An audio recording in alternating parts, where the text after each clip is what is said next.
Salut, bienvenue sur cette nouvelle vidéo d'histoire de vinyle dans la série Un jour, un groupe. Pour ceux qui ne connaîtraient pas la chaîne et qui, par curiosité, en voyant la miniature, bien sûr, se sont glissés ici, et bienvenue, bien entendu, et bien dans la série Un jour, un groupe, vous avez une playlist sur la chaîne et vous avez plusieurs vidéos, bien sûr, consacrées à des groupes aussi différents que Les Love, Kaleidoscope, Black Mountain, et j'en passe. Bref, aujourd'hui je m'attaque à un sacré morceau et j'espère que vous serez indulgents, et je vais m'adresser en particulier à ceux ou celles parmi vous qui sont des Deadheads, c'est-à-dire des vrais fans absolus du Grateful Dead, qui connaissent absolument tout, la composition du groupe à différents moments de sa carrière, les lives, bien sûr les concerts, puisque le Grateful Dead a bâti sa réputation sur les concerts, ça ne fait aucun doute. Donc non, je ne suis pas, je ne vais pas entrer, je ne vais pas m'aventurer sur ce chemin, et la preuve en est, c'est que j'ai restreint ma présentation, entre guillemets, bon, sur la période 1965-1975, que je considère, moi, personnellement, comme étant la meilleure période du Grateful Dead pour deux raisons toutes simples. D'une part, c'est que la première période, elle est clairement associée à la contre-culture et l'aventure psychédélique du Grateful Dead.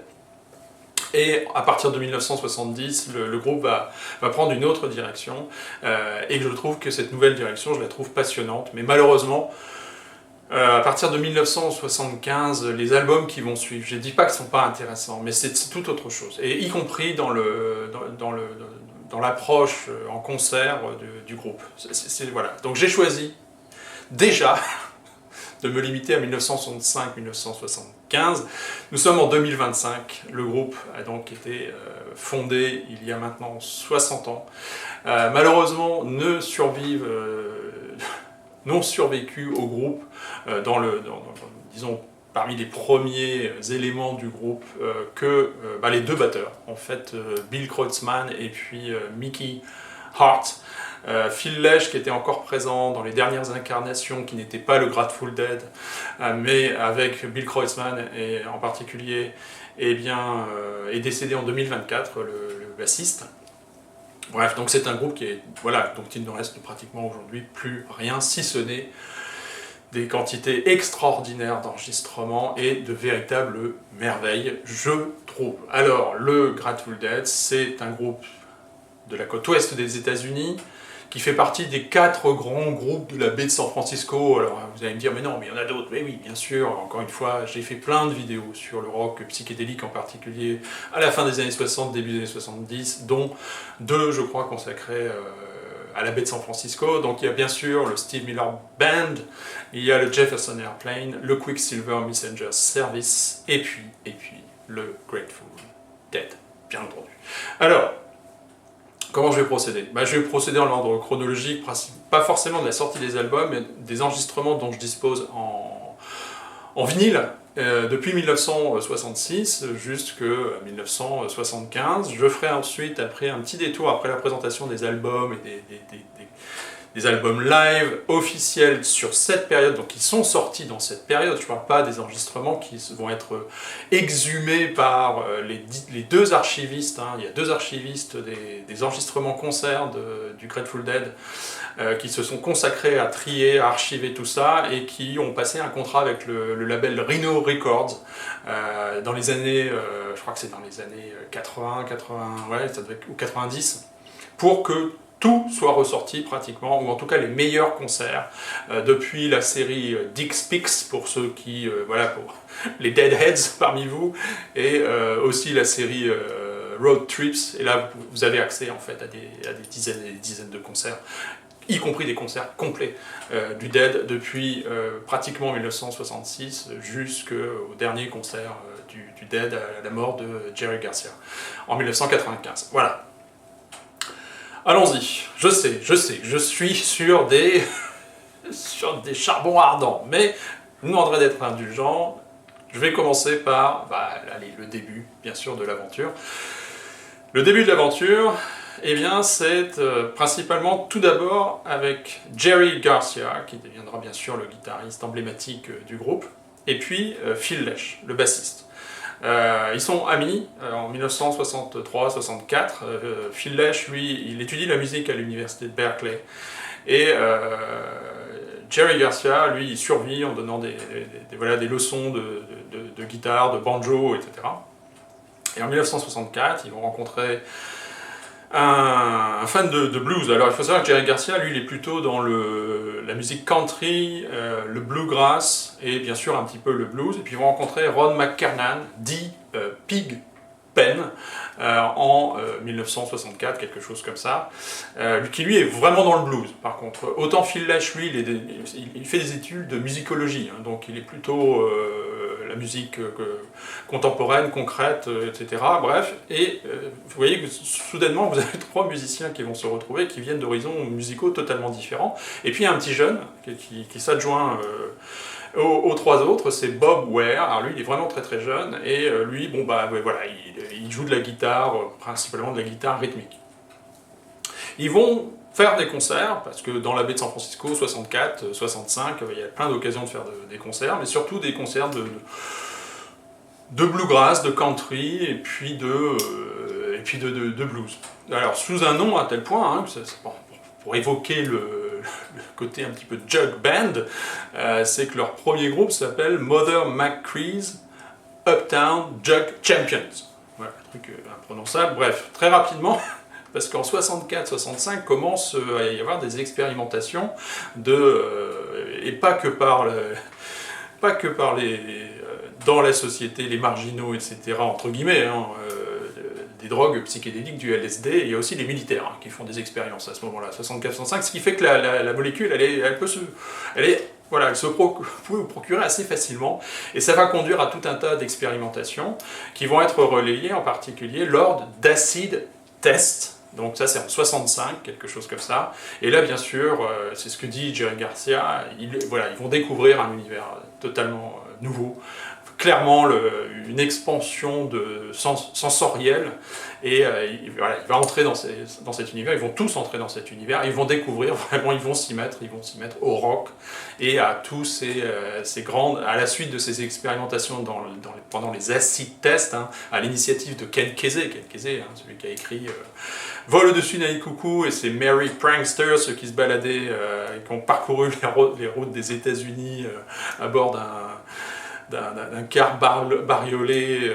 bref, pour un peu prosélyte de la consommation et des expériences psychédéliques, bon peu importe, donc ils vont participer à ces acid tests, et là les titres vont s'allonger, ça va être l'occasion de grandes expérimentations, et là ce qui va faire la racine du Grateful Dead va commencer à émerger. Alors il faut savoir qu'ils vont changer de nom, bien sûr, vous avez compris que le premier nom, c'est quand même un peu... bon bref, ils vont changer de nom en Warlocks, ça c'est vers 65, et puis voyant qu'il y a plein de groupes qui s'appellent les Warlocks, ils vont encore changer de nom à la toute fin 1965. Alors il semblerait que Jerry Garcia ait ouvert un dictionnaire, qu'il ait découvert à la page le livre des morts égyptiens, et bien cette mention qui évoque les Grateful Dead, c'est-à-dire les morts reconnaissant ceux qui n'en avaient pas de sépulture, à qui on a pu offrir à un moment donné une sépulture, et on le sait pourquoi ils se sont appelés les morts reconnaissants. Enfin bref, j'y reviendrai.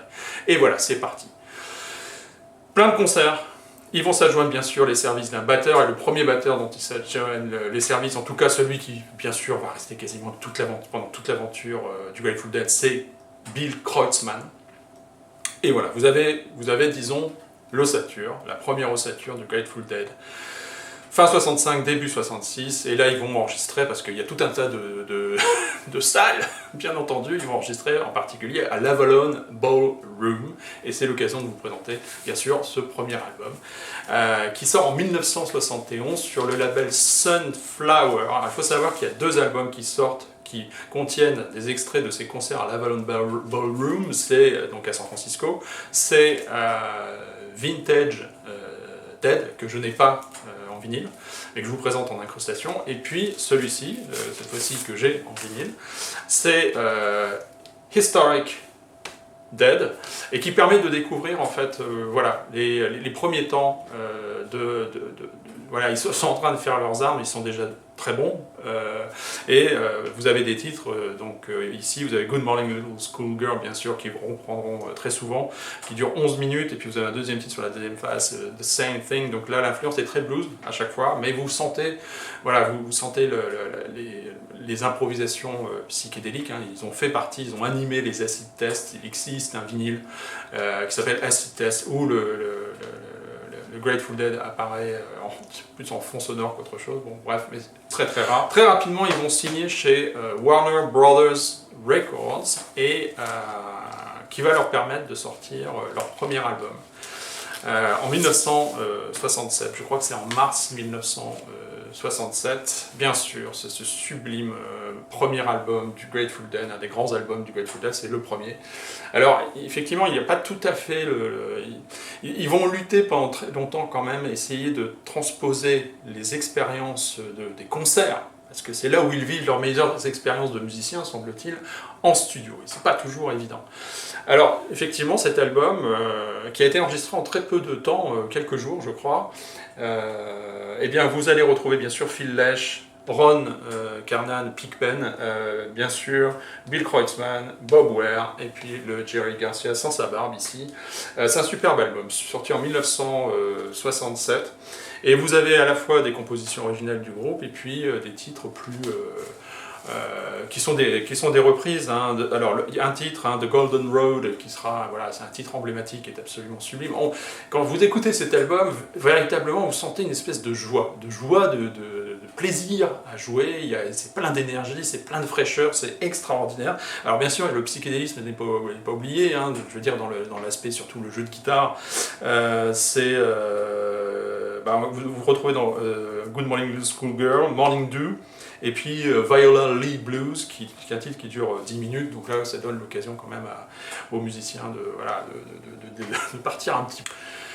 Deuxième album, toujours chez Warner Brothers Records, alors il faut savoir qu'entre temps ils font plein de concerts dans la baie de San Francisco, puis ils vont même aller déborder un petit peu du côté de Los Angeles, etc.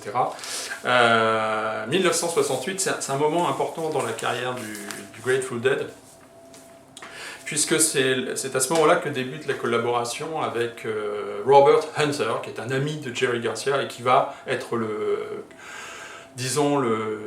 qui va écrire les textes du Grateful Dead, en tout cas à chaque fois qu'il collabore avec Jerry Garcia, Garcia fait la musique, et puis Robert Hunter fera les textes.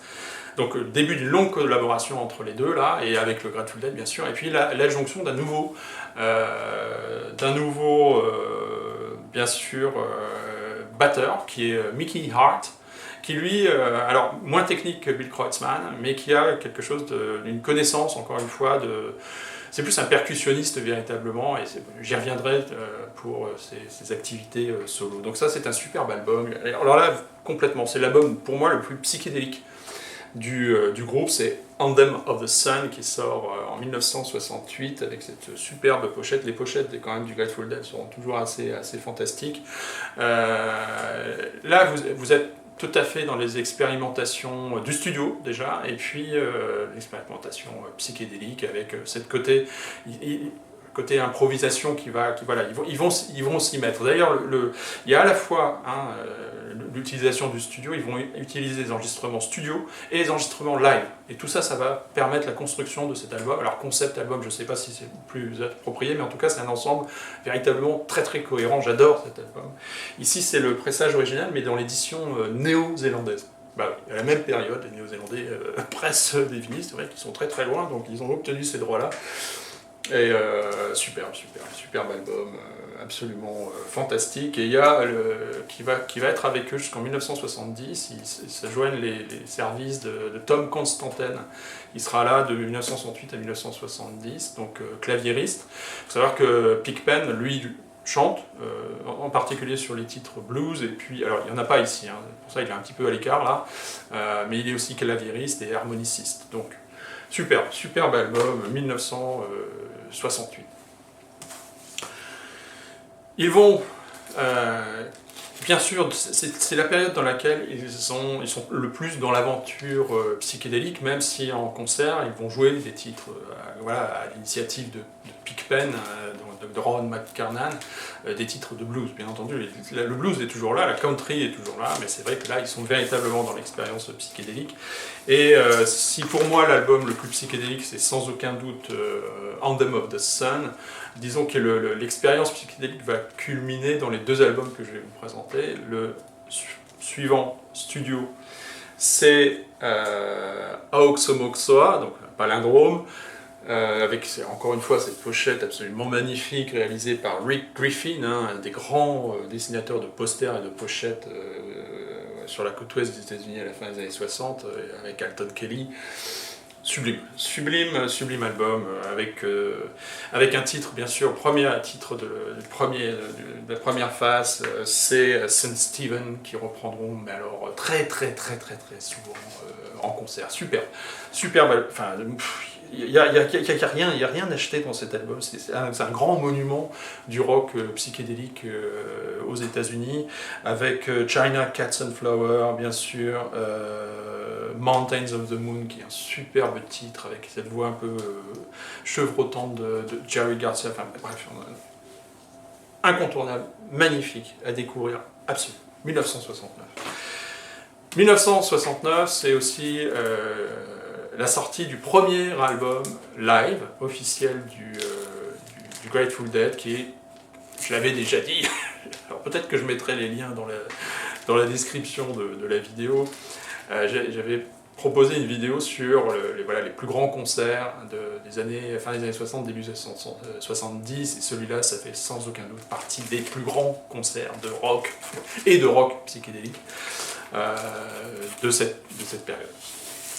C'est bien entendu le Live Dead. Quel monument! Quel monument! Et vous allez avoir pour la première fois gravé en vinyle, à l'exception d'un 45 tours effectivement qui est sorti au moment de... Je crois que c'est au moment de la sortie d'Anthem of the Sun, il y a un 45 tours qui sort avec Dark Star, donc ce titre, donc dans une version très courte, et là vous l'avez en live. Et c'est un titre Dark Star qui va être présent quasiment tout au long de la carrière du groupe, et qui est un archétype de ces longues improvisations psychédéliques pour le coup. Là, vous êtes dans un univers totalement lysergique, ce qui va être le cas pour la plupart des titres, hein, même s'il y a des influences blues. Vous avez St. Stephen, effectivement, titre absolument fantastique, et puis on sent la liberté avec les deux batteurs, hein, Bill Kreutzmann, Mickey Hart, et bien sûr, c'est un album absolument sublime. Love Light, Death Don't Have No Mercy, bref voilà, c'était les autres titres avec The Eleven à côté des titres que je viens de vous citer. C'est une magnifique pochette, magnifique album, double album, fantastique.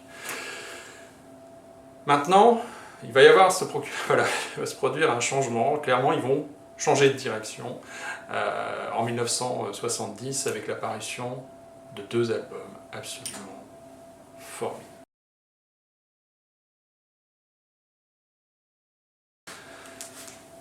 Ces deux albums, c'est tout d'abord ce qui sort, je crois que c'est mars 1970.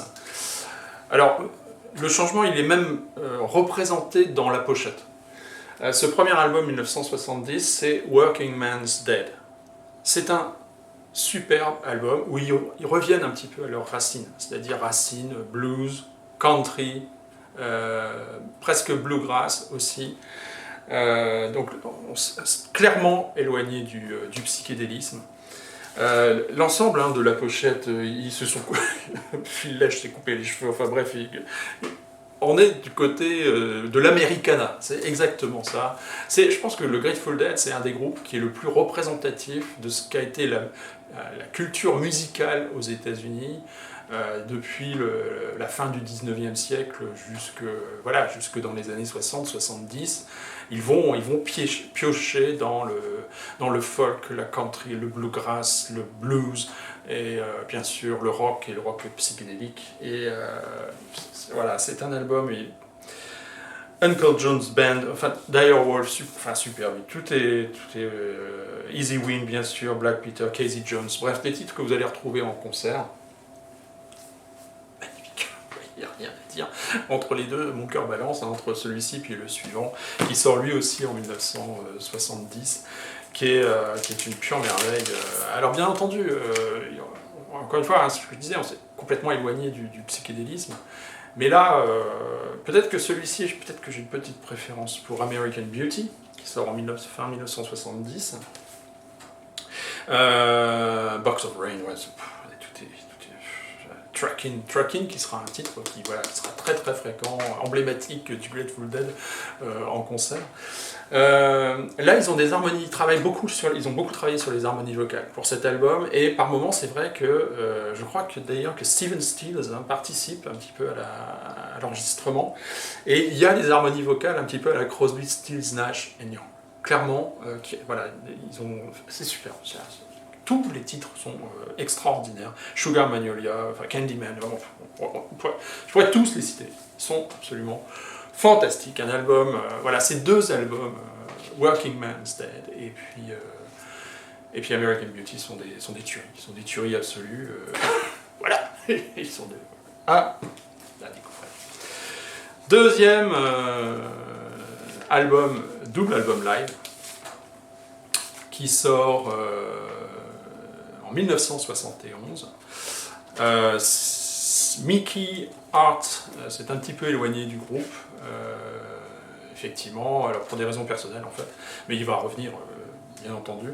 Cet album, c'est bien entendu celui-ci, ce que les Deadheads, les fans du Grateful Dead appellent le Skull and Roses, hein, qui deviendra un des emblèmes bien entendu du groupe.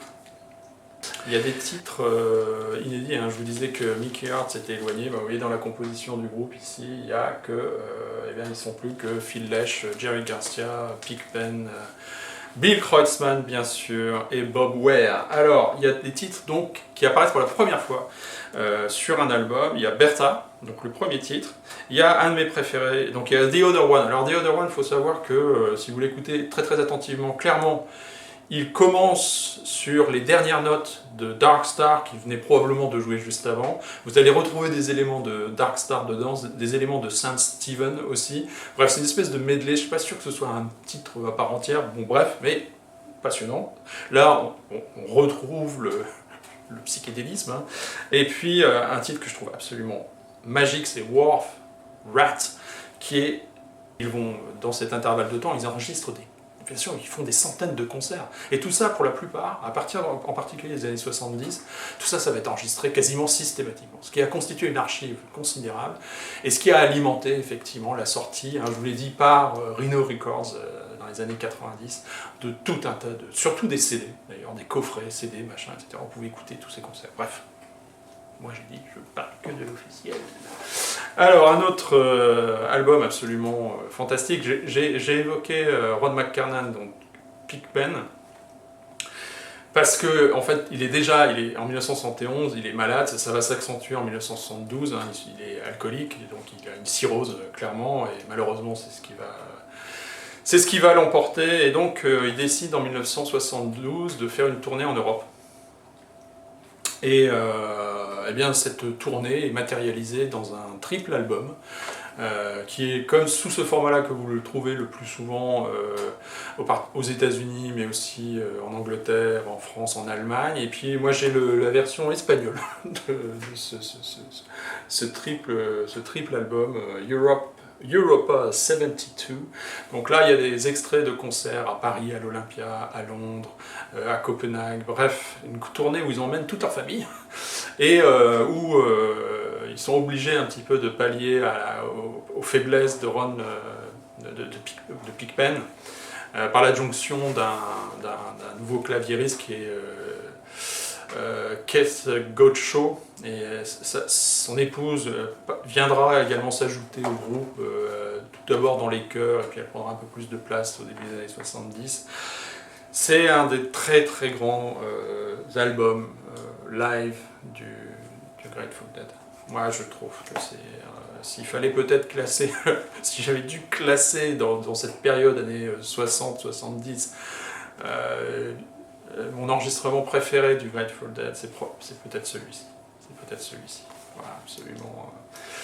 Voilà, des titres, vous allez retrouver Darkstar, etc. Bref. Ils sont dans une forme extraordinaire, indépendamment des faiblesses, bien sûr, de Pigpen malade. Bref, super. Magnifique, magnifique. Malheureusement, le 8 mars 1973, Pigpen décède des suites, bien sûr, de sa maladie, du foie. Et ils vont sortir quasiment dans la foulée un album qui est un album, pour moi, que je considère comme un album hommage à Pigpen, qui est un album live, encore une fois, hein, vous voyez qu'il y a quand même pas mal d'enregistrements live. Eh bien, c'est celui-ci, c'est History of the Grateful Dead Volume 1, sachant qu'il n'y aura pas de volume 2 de toute façon, Bear's Choice, donc un de leurs roadies et puis ingénieur du son qui va faire une sélection d'enregistrements, et en fait ce sont des enregistrements live principalement de morceaux de blues par le Grateful Dead, et où vous entendez à la fois l'harmonica et puis le chant de Pigpen. Donc pour moi c'est clairement, cet album c'est un album hommage à Pigpen, Ron McKernan, avec des titres bien sûr comme Smokestack Lightning, enfin voilà, des reprises tout à fait fantastique. Moi j'adore ce Black Peter aussi. Voilà. C'est un superbe album, et c'est clairement un superbe hommage aussi à Ron Pigpen, hein, qui dans la période très très psychédélique était un petit peu effacé au niveau du chant, etc. Bon, bien sûr il était toujours présent, on l'entendait bien sur les albums live. Mais qui va retrouver clairement une présence avec à partir de 1970 avec les deux albums American Beauty et puis Working Man's Dead. Bref, c'est un superbe album live. Je n'ai pas tout du Grateful Dead dans cette période, parce qu'il y a des choses que je n'apprécie pas forcément, et puis il y a des choses que je n'ai concédées. Mais comme, bien sûr, vous l'avez compris, je ne veux présenter que des choses que j'ai en vinyle, donc je vais vous présenter l'album suivant. Ils ont des problèmes financiers, le Grateful Dead, même s'ils ont été très soutenus par Warner Brothers, donc le label bien sûr sur lequel ils ont sorti tous leurs premiers albums pratiquement, ils vont décider, peut-être pour essayer de clarifier les choses, de fonder leur propre label, qui est le Grateful Dead Records. Et le premier album qui sort sur ce label, je trouve être un très très bon album. C'est pas le meilleur de cette période, hein. Là, cet album va sortir en 1973, ils ne sont pas entrés en studio depuis 3 ans. Bien sûr, ils ont beaucoup tourné, il y a eu une pause, hein, en 1972 en particulier, vous allez le comprendre avec les projets solo. Cet album, c'est Wake of the Flood, ici c'est l'édition originale. Vous n'avez pas les titres sur la pochette, et puis je vous mets en incrustation le label avec ce magnifique corbeau. Donc c'est le premier album qui sort sur le label du Grateful Dead Records, qui pour moi c'est un très très bon album, très bon album. Et mais je préfère non pas le suivant mais celui d'après. Bon bref, Eyes of the World with a Record Suit, voilà. C'est de ce titre-là dont je voulais parler, c'est une composition en particulier de Bob Ware. Hein. Alors j'ai pas dit qui composait les titres, hein. Je vous ai évoqué tout à l'heure Jerry Garcia, Robert Hunter, bien sûr ensemble ils vont composer très grand nombre de titres, mais Bob Ware n'est pas en reste, et il composera quand même pas mal de morceaux. Phil Lesh également, le bassiste. Ce Weather Report Suit donc de Bob Ware, la dernière partie qui est la plus aventureuse, disons, superbe morceau par ailleurs, va être repris souvent en concert par le groupe. Donc superbe album, superbe pochette ici pour le Grateful Dead 1973. L'album suivant, From the Mars Hotel, je ne l'ai pas en vinyle, uniquement en CD, je vous le présente, je vous le mets en incrustation. Alors, c'est quasiment un album, hein, je disais tout à l'heure les collaborations, c'est quasiment un album de Jerry Garcia et Robert Hunter. Clairement, puisque la plupart des titres sont composés par les deux. En particulier Scarlet Begonias, qui sera repris très très souvent en concert, China Doll, et puis, alors, une chose que je vous ai dit, ils ont baigné dans la contre-culture, mais ils n'ont jamais véritablement, le Grateful Dead, eu d'engagement politique, en tout cas dans leur... à part sur le premier album, un titre voilà, qui est un peu critique de la politique impérialiste des États-Unis, c'est Cream Puff War. Sur In the Mars Hotel, vous avez US Blues, voilà, c'est une autre moment un petit peu d'engagement politique du groupe, et sinon dans le grand ensemble, ils n'ont pas eu de politisation, ils n'ont pas été militants, à la différence de tout un tas de groupes de la baie de San Francisco, entre autres, bien entendu, aux États-Unis. Donc c'est un bon album, Mars Hotel. Le dernier album studio que je vais évoquer, bien sûr, c'est 1975, et là je trouve qu'ils vont revenir un petit peu au premier moment de l'histoire du groupe. Alors bien sûr, il y a du blues, mais il y a aussi clairement des côtés d'improvisation, et puis voilà, on retrouve un petit peu quelques petites saveurs psychédéliques. Cet album que je trouve vraiment formidable, c'est Blues for Allah, qui sort en 1975. Alors, effectivement, vous avez Kate Gaucho, son épouse, vous avez Bob Weir, Jerry Garcia, Bill Kreutzmann, Phil Lesh. Et puis vous ne voyez pas Mickey Hart, mais en tout cas sur cette peinture-là, ce que vous avez, mais en fait il est bien présent sur l'album. C'est un superbe album, en particulier la suite, la longue suite Blues for Allah, qui clôture l'album. Il est extraordinaire cet album. Moi je l'adore, donc, et ça me va très très bien de terminer la présentation de l'histoire du groupe là, en 1975. Les choses qui vont venir après, en particulier une collaboration à un moment donné avec le Bob Dylan, qui est une catastrophe totale, enfin bref, bon, peu importe, c'est une autre histoire, Super. Blues for Allah.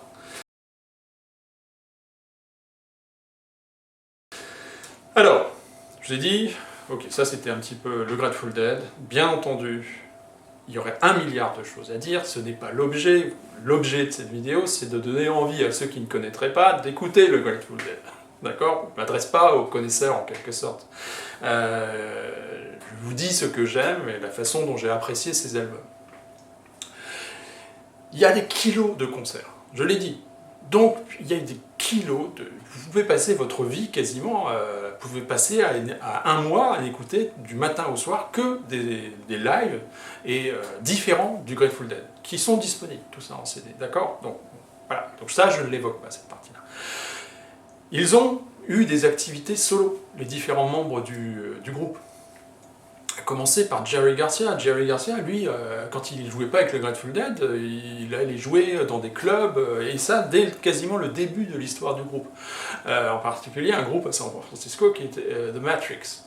Et justement, c'est The Matrix. Donc là, en fait, le truc, c'était quoi ? Il y a des musiciens qui arrivaient, puis il y en avait un qui était déjà là sur scène, il y en a un autre qui montait sur scène, puis ainsi de suite, et puis hop, ils se mettaient à jouer, faire des jam sessions ensemble. Et c'est à cette occasion, au club le Matrix, que Jerry Garcia va rencontrer Howard Wales, et je trouve qu'il faut absolument écouter cet album.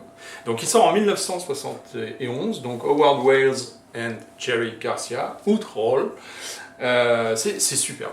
C'est absolument superbe. Jerry Garcia dira d'ailleurs que de ses aventures, de ses jam sessions, il rencontre Howard Wales dès 1968. Et il va jammer régulièrement, tous les lundis a priori, au Matrix, avec Howard Wales, comme ça pendant plusieurs années, et puis ils vont finalement enregistrer quelque chose. Et le problème, c'est que Howard Wales, il n'aime pas le feu des projecteurs, donc quelque part. Donc il va régulièrement disparaître, bref. Mais il y a au moins cette collaboration qui existe, et cet album qui est absolument fantastique. Vous allez découvrir des aspects très très différents. Donc Howard Wales, c'est un claviériste, un organiste, et Jerry Garcia a dit qu'il avait énormément appris auprès de lui. Il faut savoir que sur cet album, il y a 2 autres musiciens qui seront importants.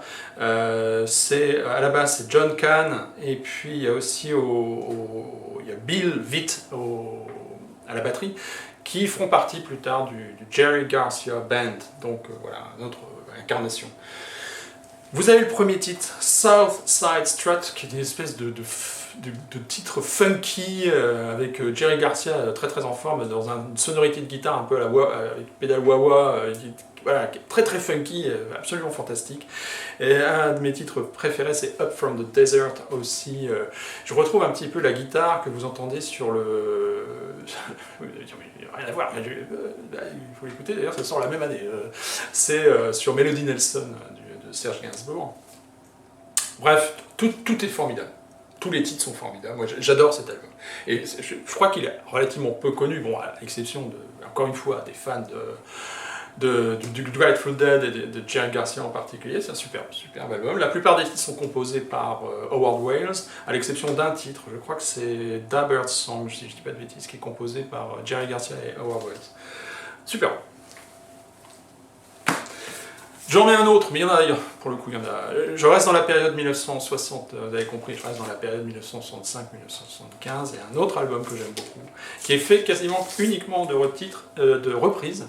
Il y a même une reprise Let's Spend the Night Together des Rolling Stones, il y a une reprise de Van Morrison également, de Chuck Berry, c'est un album intégralement de reprises. Compliments, qui sort en 1974, la pochette est gaufrée légèrement, donc en relief, c'est super pochette.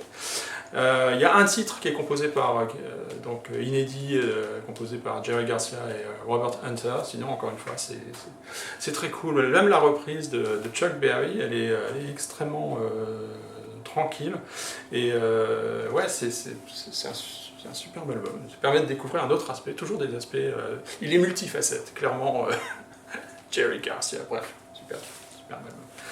1974. Alors, depuis longtemps, Bob Ware, donc l'autre guitariste du groupe, qui assure plutôt des rythmiques, voulait enregistrer, d'ailleurs il a composé plusieurs titres hein, pour le Grateful Dead, dont un titre qui sera repris très souvent en concert par le Grateful Dead et qui apparaît en studio pour la première fois sur cet album, premier album, en tout cas à l'époque, seul album studio de Bob Ware, Ace, qui sort en 1972. Alors tout le Grateful Dead y est en fait, hein, dans les musiciens, ils sont tous là. Donc le titre en question c'est Playing in the Band, qui sera repris en concert des kilos de fois, c'est un superbe album. C'est vraiment un superbe album de Bob Ware, 1972. À l'époque, quand il est sorti, effectivement, il n'y a pas eu d'album studio du Dead qui était sorti depuis un petit moment, puisque le dernier sort en fin 1970, donc celui-là sort en 1972. Il a été dit que c'était le nouvel album du Grateful Dead. Voilà, et évidemment, ils sont tous dessus, mais il y a quand même l'empreinte, bien entendu, puisque Bob Ware compose quasiment tous les titres. Super. Mickey Hart, et là je trouve que c'est franchement dommage de passer à côté de ces... Alors il faut savoir que, quand même terminer cette histoire de Bob Ware, puisqu'il rejoindra un autre groupe qui est fondé par un des musiciens des New Riders of the Purple Sage, encore une fois, un des groupes que Jerry Garcia a pris sous son aile.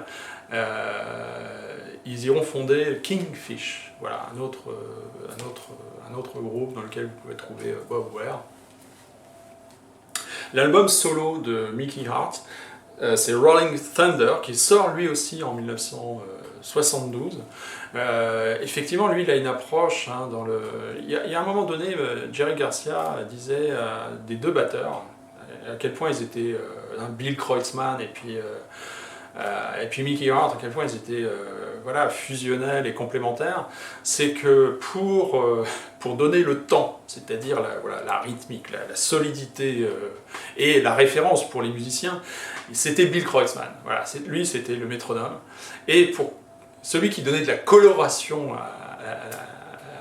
aux percussions, à la rythmique, parfois décalé par rapport aux autres, bref, a priori, mais il donnait de la couleur, c'était Mickey Hart. Donc, et effectivement, lui, il est curieux des percussionnistes moyen-orientaux, indiens, etc. Et ça va s'entendre sur cet album que je trouve, avec déjà encore un superbe pochette. Je crois que c'est Alton Kelly, voilà, qui est responsable de cette pochette, des Mouse Studios, superbe. Et là, vous avez tous les musiciens copains de la baie de San Francisco, Jerry Garcia est là, vous avez Barry Melton du Country Joe and the Fish, vous avez qui encore? Vous avez John Cipollina du Quicksilver Messenger Service, David Freiberg qui chante sur plusieurs morceaux, donc toujours du Quicksilver Messenger Service. Enfin bref, ils sont tous listés, vous avez une petite...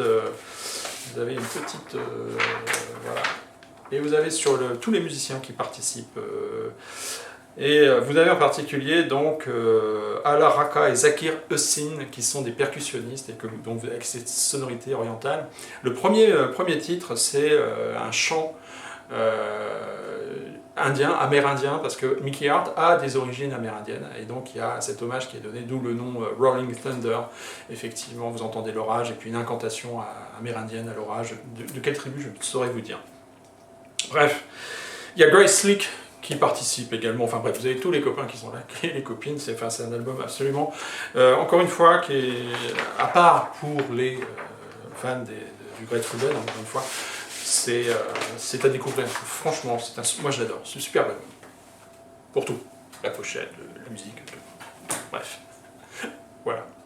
Alors, dans cet intervalle de temps, pour terminer, je sais, la vidéo était très très longue. Ok. Pour terminer, il y a d'autres enregistrements du Dead, indépendamment de leur... parce qu'ils vont participer à tout un tas de festivals, en fait. Ça, bref. Il y a un triple album sur lequel il y a un morceau du Grateful Dead qui apparaît, ça tombe bien, c'est Dark Star. C'est un triple album qui est sorti à l'occasion, à la suite du Glastonbury Fair, donc un festival en Angleterre. Bon, je sors la pochette, voilà. Donc ça, c'est une image de la scène lors du festival. Le Glastonbury Festival existe toujours. Donc ça c'est les premiers festivals du Glastonbury, c'est 1970, un rock pop, j'entends. Les enregistrements, la plupart des enregistrements ici sont de 1971, sauf que vous entendez Dark Star, bien sûr, du Grateful Dead, sauf qu'il n'a pas été enregistré, ils n'ont pas participé au festival. Non, c'est un enregistrement qui a été réalisé en plus, pas en 1971, mais en 1972, lors de leur tournée en Europe, à Londres. Bref, mais vous avez une superbe version de Dark Star du Grateful Dead sur cet album qu'on peut considérer comme une compilation qui mélange à la fois des titres live du festival, d'autres titres live pour le Grateful Dead d'ailleurs, et puis même des enregistrements studio de Mark Bolan et puis de Pete Townshend, vous avez les Gongs aussi, vous avez les Pink Fairies, vous avez l'Edgar Broughton Band, bref, pour le coup, un clin d'œil. Et puis, bien entendu, parce qu'ils auront beaucoup joué, que ce soit au Fillmore West ou au Fillmore East de Bill Graham, ces deux salles emblématiques, l'une à New York, bien sûr, Fillmore East, et puis l'autre à San Francisco, le Fillmore West, eh bien les derniers jours du Fillmore, justement, juste avant la fermeture, a donné l'occasion d'un coffret. Et bien sûr, vous allez retrouver en concert le Grateful Dead sur ce superbe coffret. Vous allez retrouver les New Riders of the Purple Sage, bien sûr, le Quicksilver, It's a Beautiful Day, Taj Mahal, Boscal, enfin bref. Voilà, c'était juste par souci d'être à peu près complet, bien entendu. Il y en a certains qui vont hurler, mais il a oublié 1 milliard de choses. Bref, bon, ok. C'est simplement ma proposition, c'est de vous souhaiter, pour ceux qui connaîtraient peu, ou pas, ou mal, le Grateful Dead, allez-y. Voilà. Vince, that's me. Cares about you. À la prochaine.